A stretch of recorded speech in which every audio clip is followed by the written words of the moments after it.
Halo sahabat semua, kembali bersama Mr. Klik dan di video ini kita akan membahas tentang asam dan basa. Pengertian asam dan basa, pH dan indikator, serta reaksi netralisasi. Ketika kita mencoba buah jeruk, ada yang manis, ada juga yang asam. Tapi semua pasti cenderung ada rasa asam. Kenapa jeruk rasanya asam? Itu karena jeruk mengandung asam sitrat. Nah, selain jeruk, ada nggak benda lain di sekitar kita yang bersifat asam? Terus kalau yang bersifat basa, apa contohnya? Ayo kita bahas.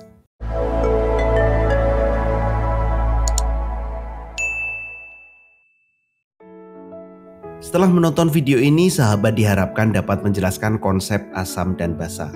Yang kedua adalah menentukan pH larutan menggunakan indikator asam basa. Yang ketiga dapat mengidentifikasi reaksi netralisasi dan contohnya dalam kehidupan sehari-hari. Perlu diketahui bahwa asam dan basa ini merupakan dua konsep dasar dalam kimia yang sering kita temui dalam kehidupan sehari-hari.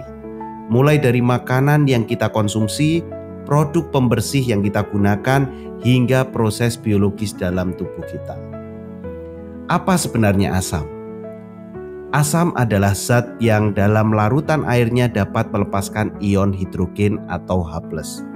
Asam umumnya memiliki rasa masam. Contoh benda yang bersifat asam adalah cuka, lemon, jeruk, yogurt, dan ada juga bukan makanan, itu baterai. Kita akan bahas apa itu basa. Basa adalah zat yang dalam larutan airnya dapat melepaskan ion hidroksida atau OH-. Basa umumnya terasa licin dan memiliki rasa pahit. Contoh benda yang bersifat basa adalah sabun, deterjen, obat mah, pasta gigi, dan juga air kapur. Ini merupakan tabel perbedaan asam dan basa. Dilihat dari rasanya, pH, bagaimana terasa di kulit, bagaimana mengubah warna kertas lakmus, dan tentu reaksinya. Sahabat bisa screenshot untuk memahami bagaimana secara detail antara perbedaan asam dan juga basa, baik itu dari rasa ataupun tingkat keasamannya, yaitu pH-nya.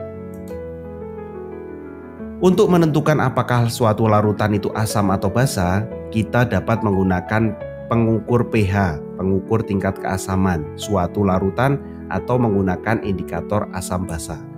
Yang pertama adalah pH meter. Alat pengukur pH disebut pH meter. pH ini tingkat keasaman ya sahabat. Jadi pH meter ini yang bekerja dengan cara mengukur derajat keasaman melalui beberapa banyak ion hidrogen dalam larutan. Semakin banyak ion hidrogen dalam larutan, semakin rendah pH larutan tersebut. Pada suhu 25 derajat Celcius, ukuran pH dimulai dari skala 0 sampai 14. Hal yang perlu kita perhatikan dalam skala pH ini kita bisa buktikan ketika larutan kimia yang bersifat asam memiliki pH antara 0 sampai di bawah 7. Semakin rendah pH, semakin asam larutan tersebut. Larutan kimia yang pH-nya 7 bersifat netral atau tidak bersifat asam maupun basa. Sedangkan larutan kimia yang bersifat basa memiliki pH yang lebih besar daripada 7, tentu hingga sampai ke 14.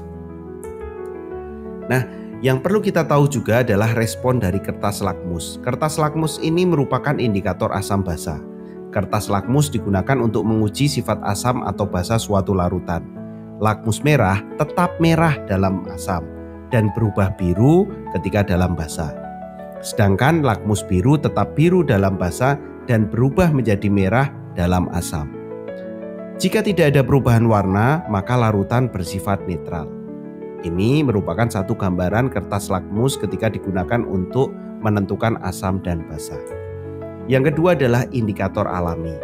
Selain kertas lakmus dan indikator universal, kita juga bisa menggunakan bahan alami untuk membuat indikator asam dan basa.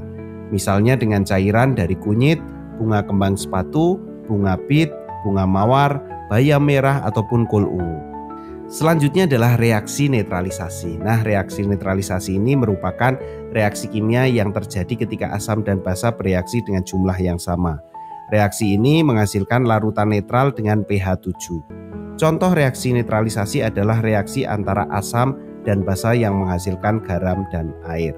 Contoh reaksi netralisasi itu bisa terlihat ketika asam klorida dan natrium hidroksida bertemu, sehingga menghasilkan natrium klorida plus air. Nah, produk dari reaksi netralisasi adalah garam natrium klorida, dilihat dari reaksi kimia berikut. Saatnya uji pemahamanmu tentang pengertian asam, basa, pH, indikator, dan reaksi netralisasi. Soal nomor 1. Zat yang memiliki rasa asam dan dapat melepaskan ion H+ dalam larutan disebut asam. Soal nomor 2. Skala yang digunakan untuk mengukur tingkat keasaman atau kebasaan suatu larutan disebut pH. Reaksi antara asam dan basa yang menghasilkan garam dan air disebut reaksi netralisasi. Soal nomor 4.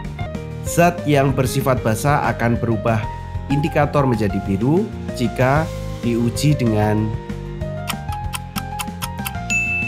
kertas lakmus merah. Soal nomor 5. Kertas lakmus biru yang berubah menjadi merah ketika dimasukkan dalam larutan asam.